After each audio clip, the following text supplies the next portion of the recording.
Hello, I'm Natalie Zett, and welcome to Flower in the River. This podcast, inspired by my book of the same name, explores the 1915 Eastland disaster in Chicago and its enduring impact, particularly on my family's history. We'll explore the intertwining narratives of others impacted by this tragedy as well. And we'll dive into writing and genealogy and uncover the surprising supernatural elements that surface in family history research. Come along with me on this journey of discovery. Hello, this is Natalie, and welcome to episode 78 of Flower in the River podcast. I am going to open with a couple of quotes for you. First quote. Information simply leaves us feeling incompetent and lost. We don't need more information. We need to know what it means. We need a story that explains what it means and makes us feel like we fit in there somewhere. That is from Annette Simmons, who's the author of The Story Factor. Second quote. Although business people are often suspicious of stories, the fact is that statistics are used to tell lies and damned lies, while accounting reports are often BS in a ball gown. If a business person understands that his or her own mind naturally wants to frame experience in a story, the key to moving the audience is not to resist this impulse, but to embrace it. That's from Robert McKee, who's the author of Story, Substance, Structure, Style, and the Principles of Screenwriting. For this episode, I want to introduce you to a couple of storytellers. And unlike most of the people who I talk about in Flower in the River podcast, these people are alive. And that makes them kind of a novelty, don't you think? Anyway, our first stop is Instagram. That's where I discovered this page called Posts in the Graveyard. That's POSTS in the Graveyard, which has my name all over it, only it belongs to somebody else, and her name is Jennifer. And then I saw that Jennifer was based in Chicago. And not only that, Jennifer has visited the graves of a number of people who were involved in the Eastland disaster.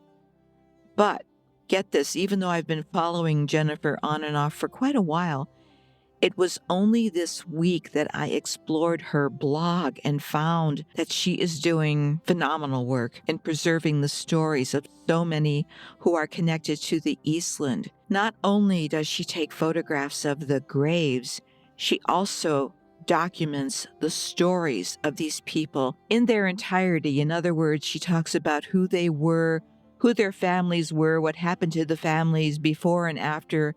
And it's similar to what I do, but she has her own spin. And she has different sources of information, it looks like.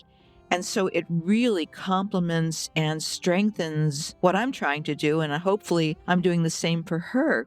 Jennifer has shared around 51 separate posts about individuals and families tied to the disaster. And because she's in Chicago, she can go and visit those cemeteries, which is awesome. Her photos are stunning.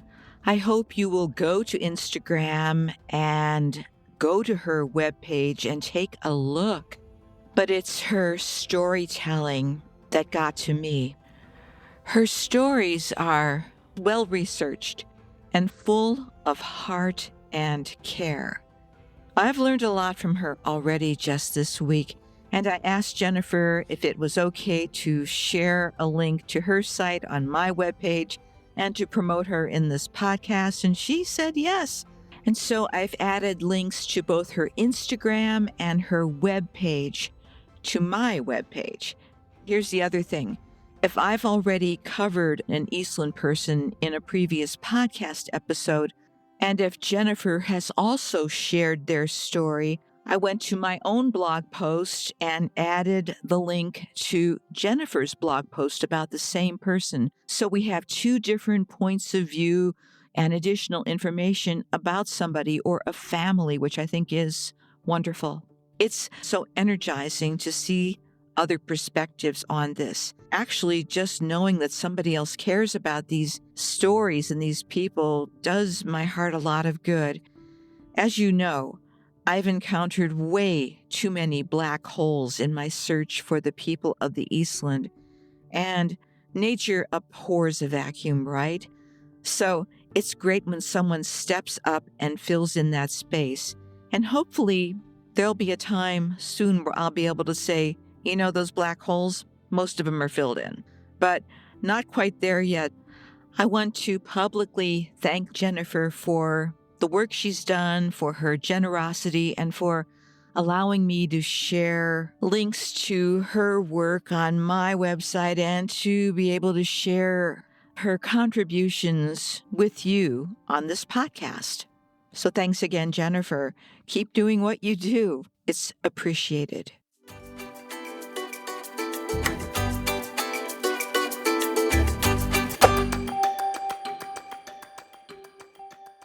And now let's move on to our next storyteller. I knew of this writer for a while now. I haven't really read too many of her books, but what I didn't know until a couple of weeks ago, that she too has a connection to the Eastland disaster, and she did something very original with that connection.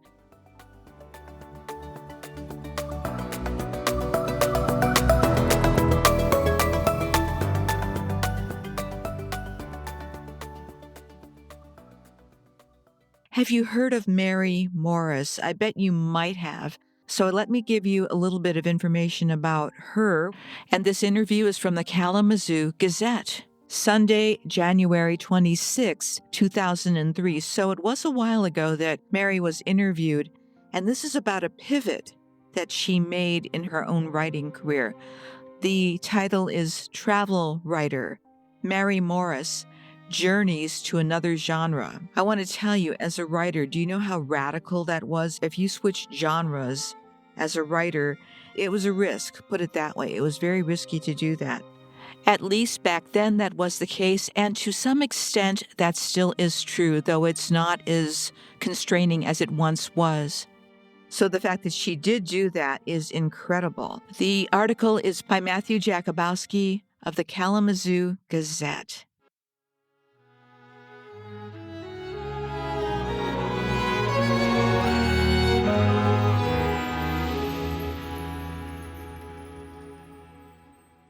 Author Mary Morris is best known for her travel writing filled with personal revelations, such as one of her most famous works, Nothing to Declare, Memoirs of a Woman Traveling Alone.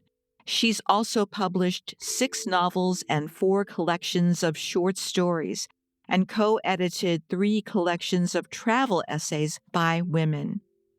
Generally, her fiction is semi-autobiographical, told from a female perspective. So, it was a surprise to learn that she'd spent the last 5 years researching a lengthy historical novel. Quote, "I'd gotten a little tired of the first person," Morris said via telephone from her home in Brooklyn, New York. "Artistically, I feel the need to blow out of that box." Morris's new book, tentatively titled The Jazz Palace, represents a deliberate step into a new genre. She said she's considering presenting part of the new work in progress during her visit to Western Michigan University on Thursday. Her first book of short stories, 1979's Vanishing Acts, won Morris the Rome Prize in Literature, and she's also been published in the Paris Review, Vogue, and the New York Times, among others.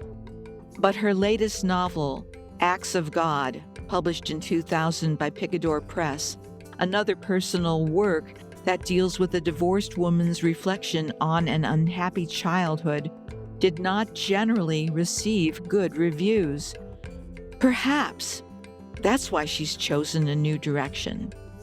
While Nothing to Declare dealt with Morris's adventures in Central and South America, Morris came back to her hometown of Chicago to get into the history behind her new book.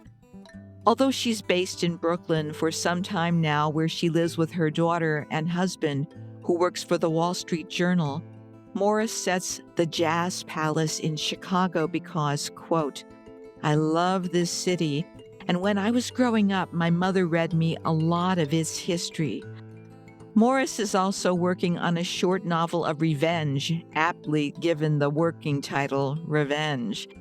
Working versions of the Jazz Palace range anywhere from 400 to 700 pages, Morris said. That's why I'd like to probably get the revenge novel out first.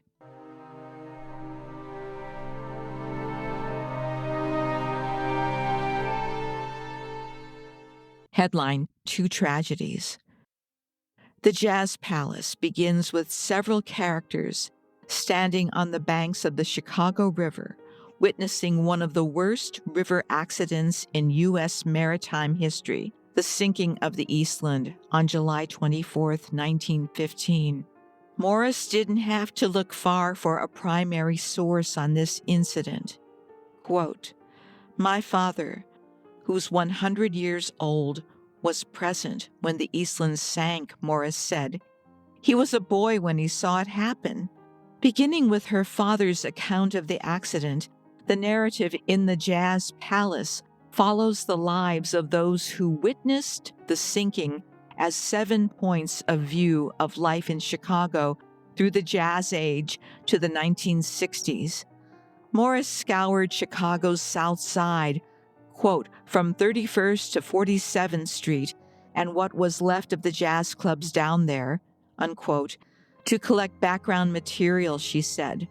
From about 1910 to 1930, this area was known as the Stroll, she said, because jazz fans and musicians could walk from club to club and hear greats such as Louis Armstrong. While her father's experience with the Eastland tragedy of 1915 sparks the plot of the Jazz Palace, the terrorist attacks of 2001 have hit much closer to Morris's life. Her husband, Larry, was in One World Financial Center, a building in the shadow of where the Twin Towers stood. Morris said, "The day will take time to become part of America's literary landscape after it's sunk into our history and beyond our current political situation." Morris said music, such as Bruce Springsteen's last album, The Rising, is a good tribute. Quote, "There are so many untold stories you hear," said Morris. "I heard about a woman who went to work and the office coffee pot was broken, so she went out to buy a new one." Similar stories and characters are now entering Morris's writing. A character in another novel I'm working on has a twin who died on 9/11. I found out that there were many twins whose twin died that day, Morris said. Because of the Twin Towers of the World Trade Center, the twinness of these people and what happened to them was fascinating to me because it made their experience much more complicated. Quote, "Heading to Prague." Morris's latest work might not be in the same vein as the travel writing that made her reputation, but she hasn't lost her wanderlust. She'll attend WMU's summer writing program in Prague this summer for the third year in a row. The program is an annual forum for acclaimed writers to gather in the Czech Republic's capital city to speak, teach, and answer questions about their craft.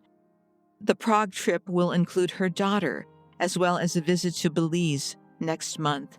No stranger to the classroom, Morris also holds a tenured part-time professorship at Sarah Lawrence College, where she teaches one class each semester. Quote, "I like the diversity. I love teaching. It replenishes me," she said.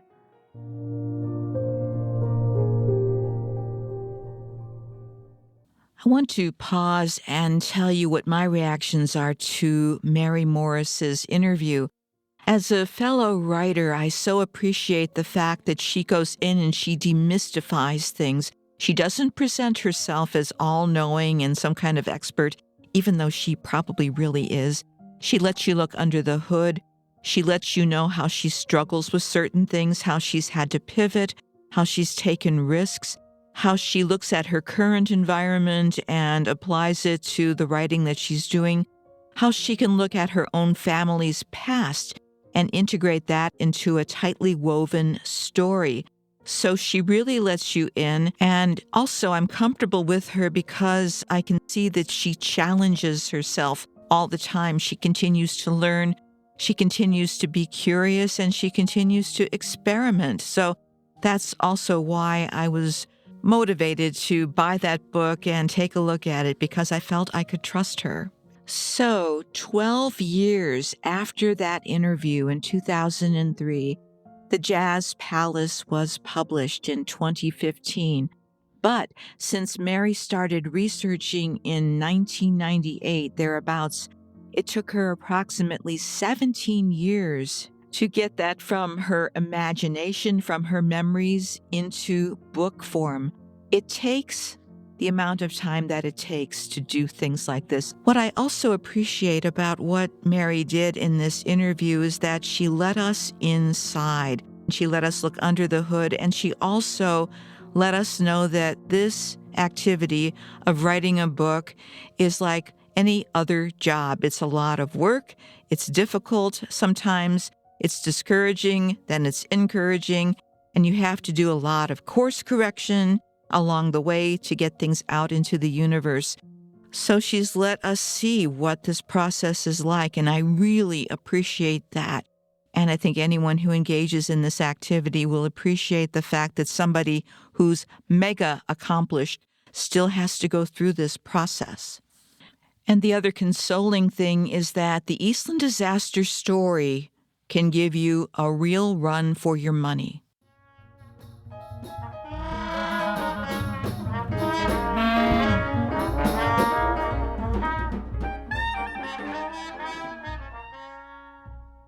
I was really glad to come across The Jazz Palace by Mary Morris, as it's another piece of literature that's been overlooked in discussions about the Eastland disaster. This book should be part of the Eastland story, hands down. Although the Eastland isn't the main character, its influence is felt throughout, much like my own book. And once something like this, whether it's the Eastland disaster or 9/11, touches a life, it changes everything. And that's really the heart of what I've been sharing with you in these weekly podcasts. It's not just about a ship tipping over and people dying, as things are often portrayed. The central focus shouldn't be on the object. It's the lives that were taken. It's the lives that were forever changed that are so important, because therein lies the stories that connect us to the past. That is where the real story lies. And it's much more difficult and complex to confront that than it is just focusing on an inanimate object like a ship. The other thing I was wondering, what was going on in the late 90s that caused so many of us to be drawn to the story of the Eastland disaster? For me, I didn't even know that was part of my family's history until then. So I wonder what prompted my mother's sister, my aunt, to share that story, besides the fact that she was getting older and getting worried about that. What prompted Mary to seek this story out, to return to her roots, to take whatever time it took to get this story published? And then, if you add to that the complexity of being in New York City during the time of 9/11, there's a lot going on there. So I want to do my first book review outside of my own book for this podcast, because The Jazz Palace is important. I'm not going to give away any spoilers, because I think you really do need to read this book if this era intrigues you at all. So, The Jazz Palace captures the essence of Chicago pre-jazz age and then jazz age. It's right on the cusp of what's going on, so that makes it even more tense and exciting. And this was a time when Chicago was alive with music, culture, and deep-seated social change. Not that that's not the case now, but maybe it always was. There's always something special about Chicago in that respect. Before we immerse ourselves into the world of jazz, it's crucial to highlight a pivotal moment in this story. It is the Eastland disaster. The book isn't about the Eastland disaster, but it very much is about the Eastland disaster because that changed everything. And this tragedy is not just a backdrop, but it is the thing, the spark that sets the fire ablazing. So here's what happened when I bought the book. I was just going to read the Eastland parts and get an idea of it, and then I wasn't going to go into the entire book. Well, I couldn't stop myself. I really was pulled into the stories of all of these people. It gave me a deeper insight into the very people that I've been profiling during the last however many weeks of this podcast, because Mary is a really good storyteller. I can't say that enough. And I'm not much of a fiction reader, believe it or not. What's so compelling about it are the characters. They're very human. They're not necessarily always likable, but they are compelling. So the Eastland is the event that brings together our two main characters, and they are Benny Lehrman and Pearl Chimbrova. And it's a connection that is both wonderful and tragic at the same time. And these people are not the same after all of this happens, because there's a lot of loss with both families, and they have to figure out how to build lives after that.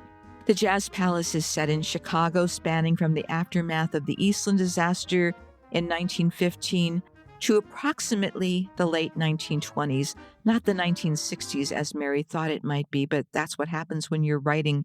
You don't know how it's going to change over the years. I'm going to start with Benny Lehrman.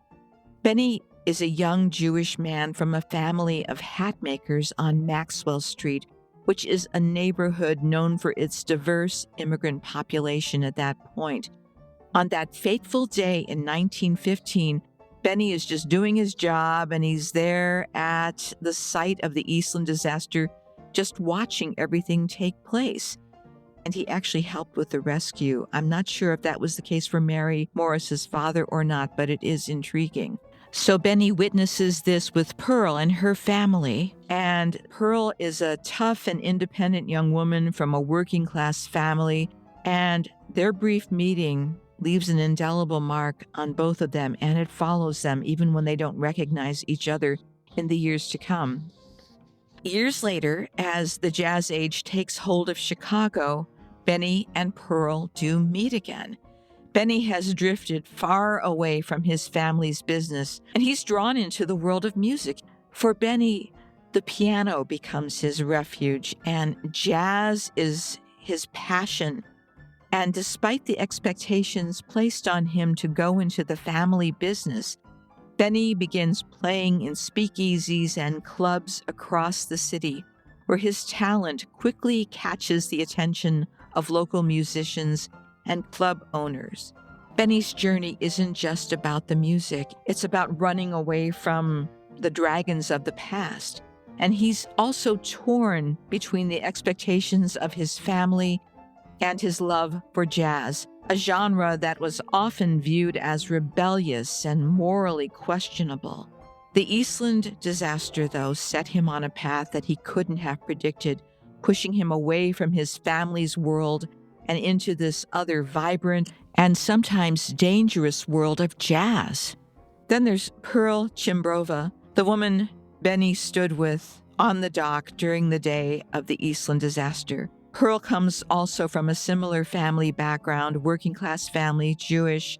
As time goes by, Pearl is determined to carve her own path in a male-dominated world, and she dreams of opening her own jazz club.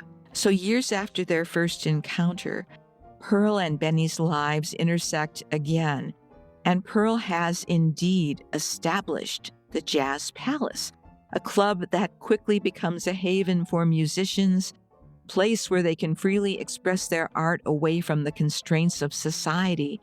And then Benny ends up at that club playing piano.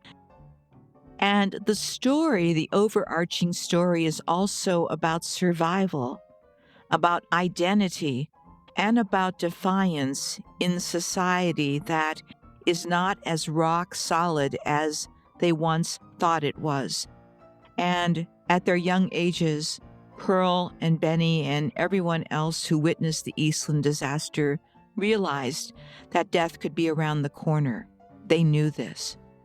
One of the novel's most compelling characters is Napoleon Hill, a young, talented African-American trumpet player who becomes part of the jazz scene at the Jazz Palace. Now, this Napoleon is not to be confused with the famous self-help author. Our Napoleon Hill in this story represents the cultural significance of jazz during the Jazz Age.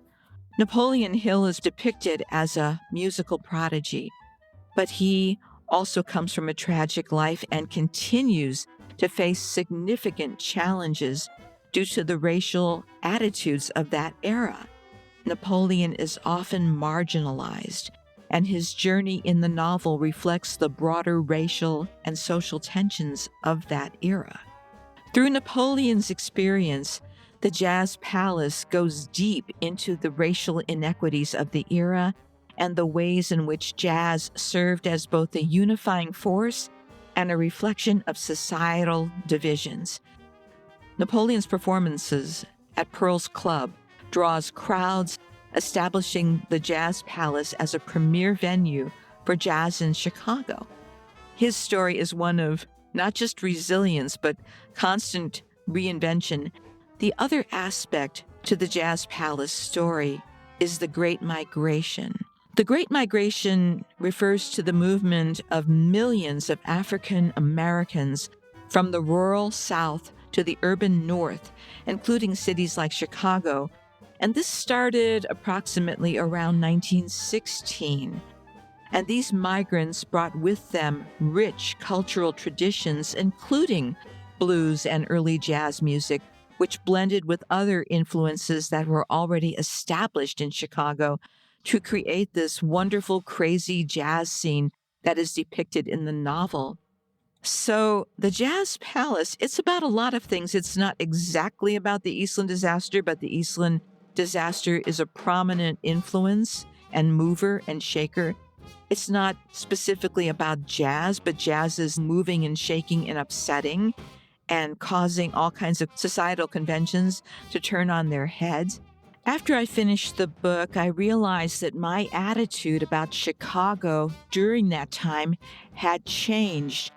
I thought I had a pretty good handle on it, but after reading this story, I understood that my family's lives and the lives of so many of those who were around during that time was a lot more raw and edgy because they didn't have the outer protective layers of class and money.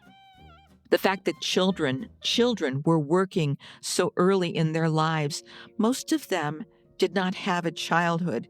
Since most of these kids at that point would have been the ages of my grandparents when I was growing up, I think I understood better why they had the attitudes that they had, because for the most part, if they came here during the late 1800s, early 1900s, they were working right away. They didn't have a childhood.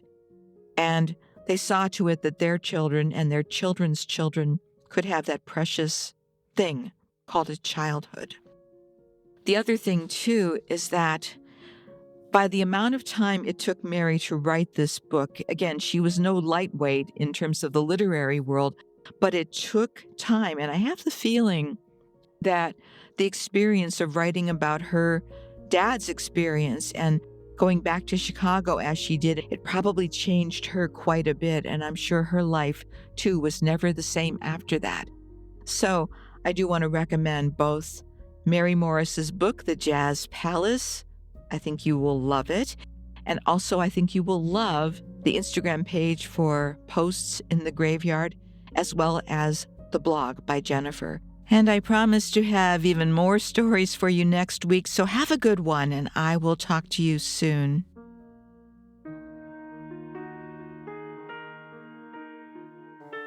Hey, that's it for this episode, and thanks for coming along for the ride.